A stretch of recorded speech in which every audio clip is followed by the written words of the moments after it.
ఆంధ్రప్రదేశ్లో రాజకీయాలు రోజు రోజుకి భయంగా తయారవుతున్నాయి. చాలా భయంగా, దౌర్భాగ్యంగా తయారవుతున్నాయి. నిన్న బుధవారం రోజు సత్తెనపల్లి నియోజకవర్గంలోని రెంటపాల అనే గ్రామానికి వచ్చినటువంటి జగన్మోహన్ రెడ్డి ర్యాలీలో అతని అభిమానులు బీభత్సం సృష్టించారు. ఒక ఆయనైతే ఏకంగా 2029లో జగన్మోహన్ రెడ్డి అధికారంలోకి వచ్చాక గంగమ్మ జాతరలో వేట తలలు రఫా నరుకుతామంటూ ఒక ప్లకార్డ్ని ప్రదర్శిస్తే కనీసం వైసీపీ శ్రేణులు దాన్ని ఖండించలేదు. ఇవేమి రాజకీయాలు?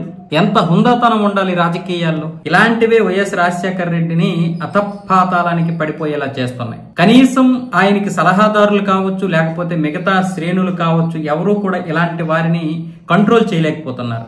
ఈ మధ్య జగన్మోహన్ రెడ్డి ఎక్కడైతే పర్యటిస్తున్నాడో, ర్యాలీ చేస్తున్నాడో అలాంటి దగ్గరంతా కూడా ఇలాంటి కార్యకర్తలు ఎక్కువగా పనికిరాని ప్లకార్డులు ప్రదర్శించడం వల్ల జగన్మోహన్ రెడ్డి ఇమేజ్ పూర్తిగా దిగజారిపోతుంది. ఇంకా దిగజార్చడానికి తెలుగుదేశం పెద్దగా ప్రయత్నాలు చేయక్కర్లేదు. ఆయన అభిమానులు, ఆయన నాయకులే చాలు అలా చేయడానికి. కనీసం దీన్ని ఖండించట్లేదు ఎవరు. ఎంత దారుణమైనటువంటి పరిస్థితి! అది స్పష్టంగా కనిపిస్తుంది ఆ యొక్క ప్లకార్డ్.